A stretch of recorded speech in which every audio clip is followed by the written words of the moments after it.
तो मैंने इस तरीके से लेंथ मार्क कर दिया है यहाँ पे कुर्ती के लिए। कम फैब्रिक में कैसे डिज़ाइन करूँगी ये जानने के लिए वीडियो एंड तक ज़रूर देखें।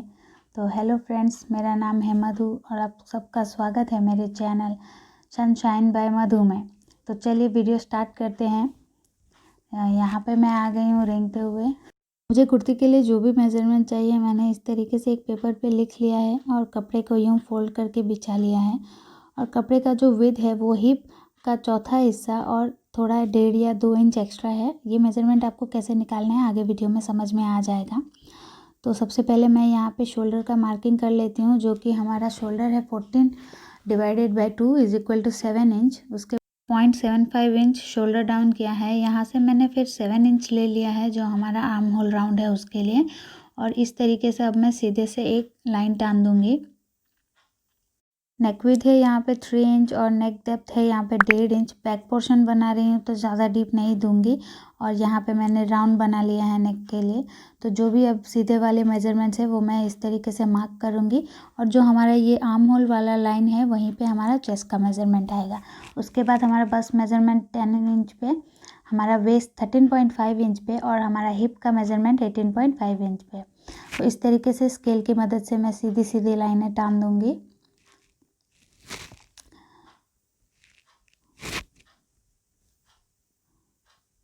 और arm hole, front arm hole के लिए मैं यहाँ पे 1 इंच आगे ले रही हूँ और इस तरीके से ड्रॉ करूँगी। तो चेस्ट का मेजरमेंट हमारा 36 divided by 4 is equal to 9 mark करके इस तरीके से आर्म होल बना लेंगे। और यहाँ पे ये दूरी 1 इंच की है तकरीबन। तो अब बस्ट का measurement 38.5 divided by 4 is equal to 9.65 कुछ आ रहा है, तो वो भी हम यहाँ पे मार्क कर लेंगे। तो अब वेस्ट का मेजरमेंट है 33 divided by 4 is equal to 8.25, तो वो भी मैंने मार्क कर दिया है।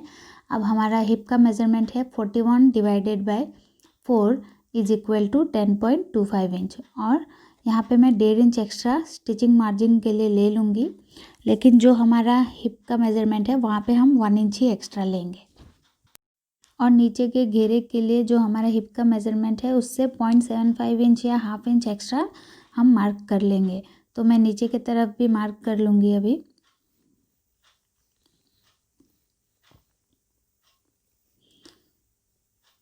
तो मैंने यहाँ पे इस तरीके से मार्क कर दिया है नीचे का घेरा और फिर यहाँ पे भी 1 इंच एक्स्ट्रा मैंने ले लिया है सीम अलाउंस। तो अब मैं यहाँ पे फ्रंट नेक डेप्थ यहाँ पे मार्क कर दूँगी। मैं यहाँ पे सिर्फ रेफरेंस के लिए मार्क कर रही हूँ, मैं ये फैब्रिक पे काटूँगी नहीं, मैं डायरेक्ट इसे पेपर पेस्टिंग पे काटूँगी। तो इस तरीके से मैंने 7.5 इंच मार्क किया। उसके बाद एक बॉक्स बना के यूँ राउंड शेप दे दिया, सिंपल राउंड नेक।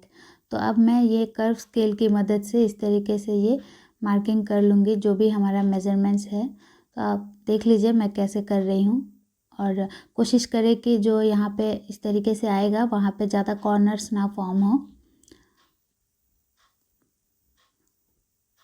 और 1.5 इंच एक्स्ट्रा स्टिचिंग मार्जिन। तो अब मैं नीचे का वेस्ट की तरफ भी इस तरीके से मार्क कर दूँगी और यहाँ पे भी कॉर्नर्स फॉर्म होने नहीं दूँगी। तो इसके बाद हम यहाँ से जो नीचे के घेर तक है वो सीधे सीधे मार्क कर लेंगे।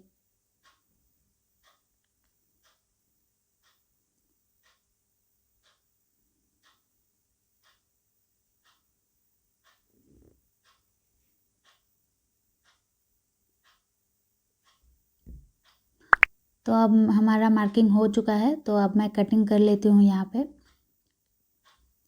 तो ये फ्रंट नेक नहीं काटना है, सिर्फ बैक नेक काटना है। तो सबसे पहले ये arm hole, back arm hole, अभी तक मैंने फ्रंट का आर्म होल ड्रॉ नहीं किया है।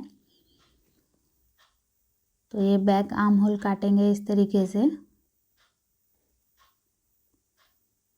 तो उसके बाद मैं साइड का पोर्शन भी इस तरीके से कट कर लूँगी और नीचे वाला जो घेर है वहाँ पे भी हम लोग कट कर लेंगे।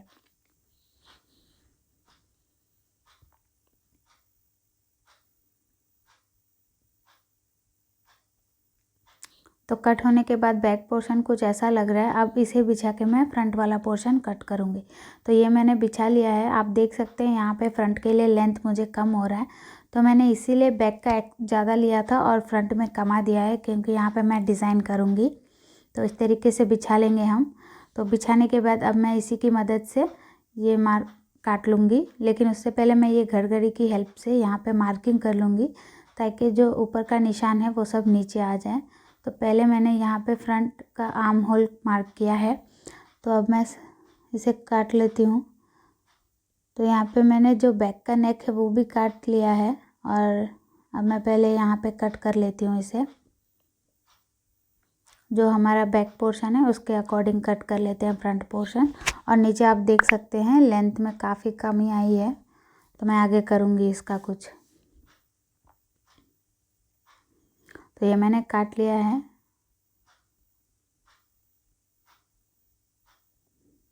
ये मैं यहाँ पे थोड़ा सा नॉच लगा दे रही हूँ जहाँ जहाँ जॉइंट आएंगे। हमें पता होता है स्टिच करने के बाद कि एग्जैक्टली आया है ना, ऊपर नीचे हो गया, तो इसलिए नॉचेस लगाते हैं। तो उसके बाद ये शोल्डर डाउन, तो मैं गड़गड़ी की मदद से इसे अच्छे से मार्किंग कर लूँगी। तो जो ऊपर का जो भी निशान है जहाँ पे स्टिच लगना है वो नीचे की तरफ भी, नीचे के फैब्रिक पे भी आराम से मार्किंग आ जाएगा।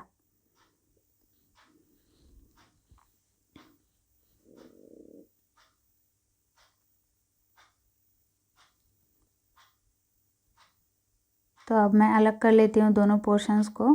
तो जो मैंने आर्म होल फ्रंट का यहाँ पे मार्क किया था उसे मैं इस तरीके से और एक बार चॉक से मार्क कर लूँगी ताकि अच्छे से विजिबल हो जाए हमें।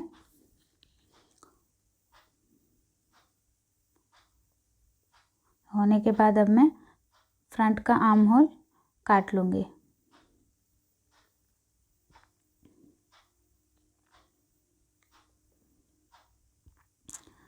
तो अब मैं यहाँ पे स्लीव्स काट रही हूँ। हमारा फ्रंट और बैक दोनों कट चुका है। तो स्लीव्स के लिए ये प्रिंटेड फैब्रिक है, तो ध्यान रखें कि प्रिंट एक तरफ ही जाए, वरना एक हाथ को उल्टा प्रिंट आएगा, एक हाथ को सीधा प्रिंट आएगा। तो इसीलिए मैंने बीच से काट लिया था फैब्रिक, फिर हिसाब से इसे बिछा लिया इस तरीके से दोनों राइट साइड को फेस करके। तो यहाँ पे जितना फैब्रिक बचा है मैंने वहाँ पे उतना ही लेंथ ले लिया है। तकरीबन 16 या 17 इंच का है, और यहाँ पे मैं बेल स्लीव्स बनाऊंगी। तो यहाँ से ये 8 इंच पे मार्क करके फिर वहाँ से मैंने नीचे 3.5 इंच पे मार्क कर दिया है। तो अब मैं यहाँ से यूँ क्रॉस वाला एक लाइन बना दूँगी। और बेल स्लीव्स का नीचे का मेज़रमेंट उतना ही, जितना फैब्रिक है मेरे पास उतना ही रख रही हूँ, तो पूरा फैब्रिक यहाँ पे आ जाएगा। ज़्यादा फैब्रिक होता तो मैं और ज़्यादा बेल देती। तो अब जो ये ऊपर का पोर्शन है यहाँ पे मैंने मिडिल पॉइंट मार्क किया और इस तरीके से ये सिंपल से कर्व बना लिया स्लीव्स के लिए, एक फ्रंट के लिए और एक बैक के लिए।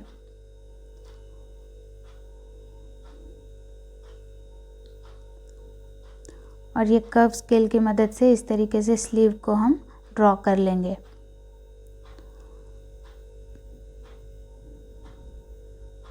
तो अब मैं इसे कट कर लेती हूँ, और थोड़ा सा मैंने एक्स्ट्रा रखा है मार्जिन स्टिच सीम अलाउंस के लिए। और ये पहले हम बैक का जो आर्म होल कर्व है उसे काटेंगे, और यहाँ पे मैं जहाँ जॉइन होगा वहाँ पे एक नॉच लगा दूँगी फैब्रिक पे, और ऊपर के 2 फैब्रिक को यूँ उठा के हम फ्रंट का आर्म होल काट लेंगे।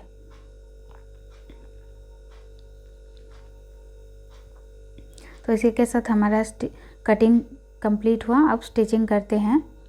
तो सबसे पहले मैंने यहाँ पे जो नेक का विड्थ है वो मार्क कर लिया है।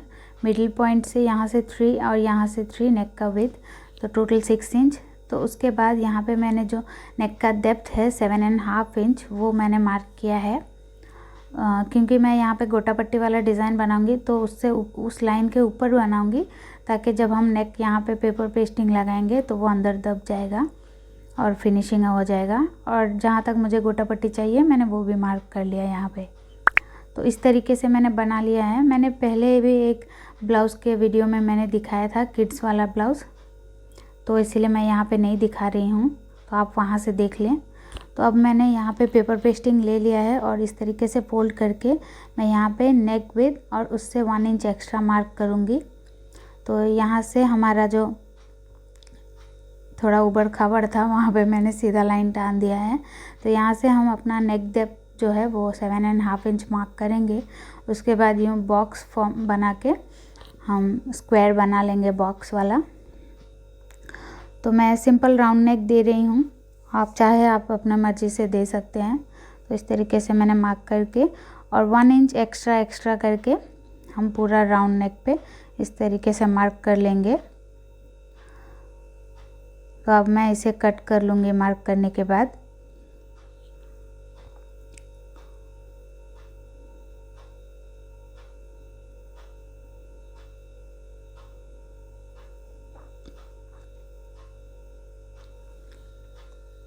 तो ये कट हो चुका है।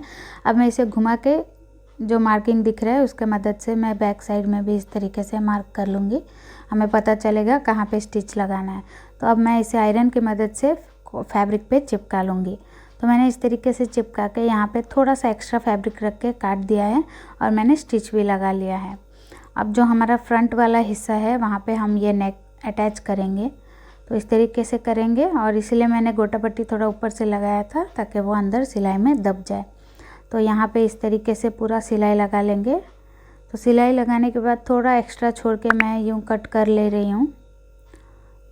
तो कट होने के बाद यहाँ पे हम थोड़ा थोड़ा नॉचेस लगा लेंगे, सिलाई नहीं काटेंगे, ध्यान रहे थोड़ा आगे तक। इस तरीके से राउंड नेक है तो थोड़ा कट लगा लेंगे तो अच्छे से मुड़ जाएगा नेक। तो अब मैं इसे मोड़ के इस तरीके से मोड़ लूँगी नेक को। मोड़ने के बाद ये इस तरीके से लग रहा है, फोकस भी नहीं करता ढंग से।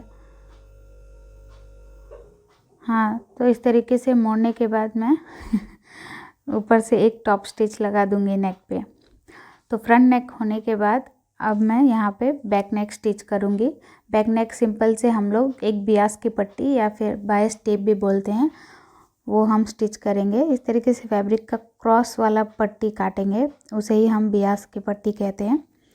तो उसे हम सिंपली बैक नेक पे अटैच कर देंगे। इस तरीके से तकरीबन 1 इंच का है। तो यूँ राइट साइड दोनों फेस करते हुए रखेंगे और इस तरीके से स्टिच कर लेंगे इसे। आपको शायद लाइट की वजह से नहीं दिख रहा होगा, स्टिचिंग होने के बाद मैं आपको दिखाऊंगी। तो ये दोनों जॉइन कर रही हूँ।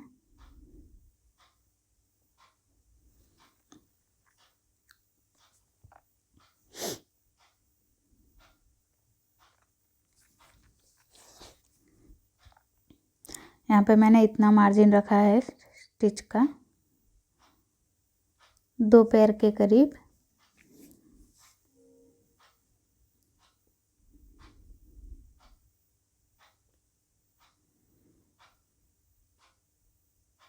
तो ये जॉइन हो चुका है। तो अब हम इस पे भी छोटे छोटे से नॉच लगा देंगे, छोटे छोटे से कट लगा देंगे ताकि कर्व वाला जो भी पोर्शन होता है वहाँ लगाना चाहिए, तभी अच्छे से वो फिनिशिंग आती है जब हम उसे मोड़ते हैं दूसरी तरफ। इस तरीके से मैं लगा रही हूँ, सिलाई मत काट दीजिएगा।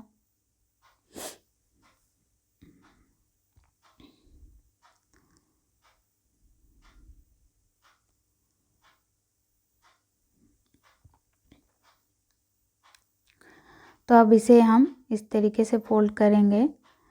फोल्ड करके जितना हमें चाहिए, जितना हमें रखना है उतना रख के हम यहाँ से एक टॉप स्टिच कर देंगे।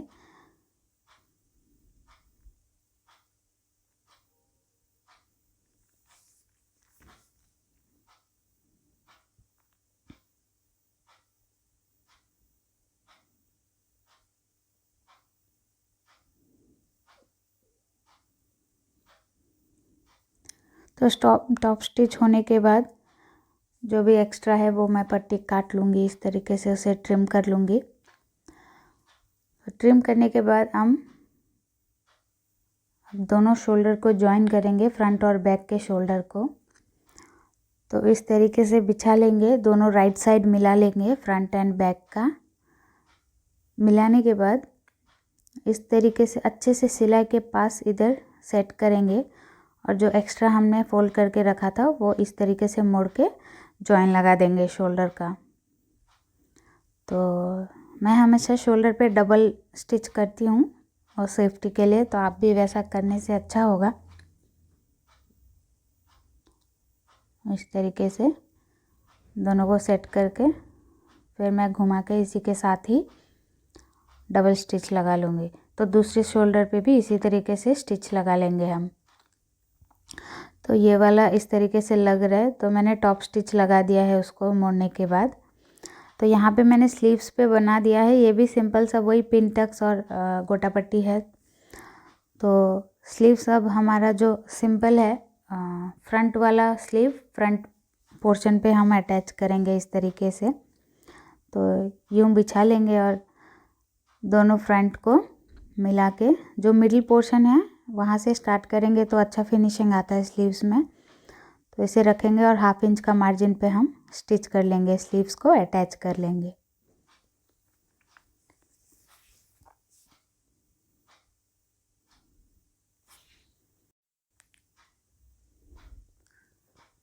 मिडिल से स्टार्ट करके इस तरीके से नीचे तक आएंगे। अब स्लीव वाला पोर्शन बिल्कुल भी स्ट्रेच मत कीजिएगा, वरना शेप ख़राब हो जाता है। तो अच्छे से अगर मेज़रमेंट से काटेंगे तो अच्छे से ही आएगा, छोटा बड़ा नहीं होगा। तो मैं स्लीव्स को भी डबल स्टिच से ही स्टिच करती हूँ, मतलब 2 बार स्टिच लगाती हूँ। और सिलाई खुलने का डर थोड़ा कम रहता है। तो नीचे तक आ गए थे, तो अब फिर उसी की सिलाई को हम वापस लेके जाएंगे, लेकिन बीच में नहीं रुकेंगे, पूरा दूसरी ओर के स्लीव तक चले जाएंगे स्टिच करते हुए। तो इस तरीके से मैं कर रही हूँ। और नीचे की तरफ भी ध्यान दीजिए, कभी कभी सिलाई में फैब्रिक आ जाता है स्लीव का, तो फिर वो खुलने से सारा डबल काम हो जाता है। तो इस तरीके से मैं स्टिच कर ले रही हूँ यहाँ पे।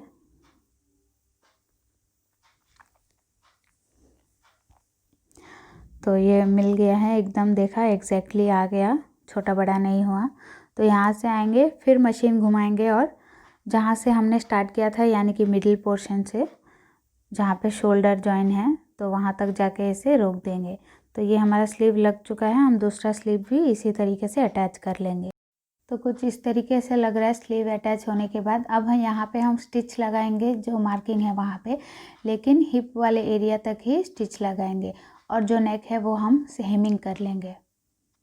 तो स्टिच होने के बाद कुर्ता कुछ इस तरीके से लग रहा है। ऑब्वियसली इसका बैक पोर्शन लंबा ही है, मैंने फ़ोटो लेते वक्त इस तरीके से मोड़ दिया था। अब मैं यहाँ पे फ्रंट वाला पैच लगाऊंगी। तो मैंने उसके लिए यहाँ पे, मेरे पास ये वाइट एक्स्ट्रा पड़ा हुआ था फैब्रिक घर पे, तो उसे मैंने काट लिया क्योंकि काफ़ी अच्छे से मैच हो रहा था।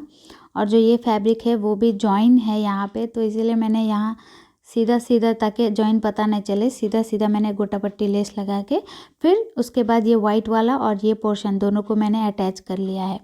अटैच करने के बाद अब मैं यहाँ पे फ्रंट वाले पार्ट पे इसे अटैच कर लूँगी। तो काफ़ी अच्छा लग रहा है, काफ़ी सुंदर लग रहा है और पता भी नहीं चलेगा कि हमने ये जुगाड़ किया है। तो अब मैं दोनों को राइट साइड को इस तरीके से बिछा लूँगी। बिछाने के बाद 1/2 इंच मार्जिन रख के मैं स्टिच कर लूँगी।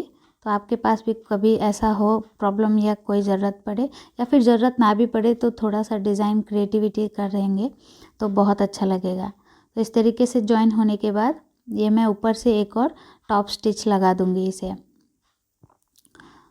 तो टॉप स्टिच लगाने के बाद हम साइड का जो स्लिट होता है वो हम स्टिच कर लेंगे। तो हमारा टॉप स्टिच लग चुका है। अब मैं साइड का स्लिट इस तरीके से फोल्ड करके डबल टाइम हम स्टिच कर लेंगे यहाँ पे।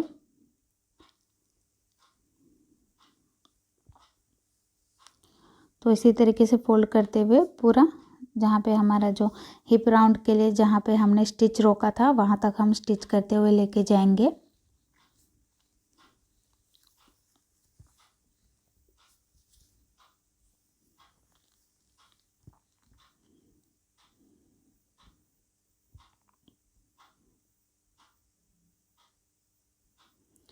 तो जो हमारा हिप का जो यहाँ पे हमने स्टिच रोका था, उससे हमने थोड़ा सा ऊपर ला के रखा है सुई को, यहाँ पे तकरीबन 1/2 इंच एक्स्ट्रा, इस तरीके से देखिए। तो अब मैं मशीन का पेडल इसे बैठाऊंगी और दूसरी तरफ भी इसे स्टिच करते हुए आ जाऊंगी। तो अब मैं दूसरी ओर भी इसी तरीके से फोल्ड करूंगी और नीचे तक स्टिच करके ले जाऊंगी।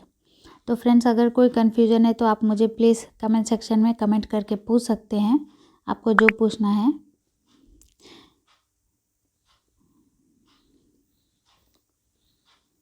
तो अब मैं ये नीचे तक स्टिच कर लूँगी।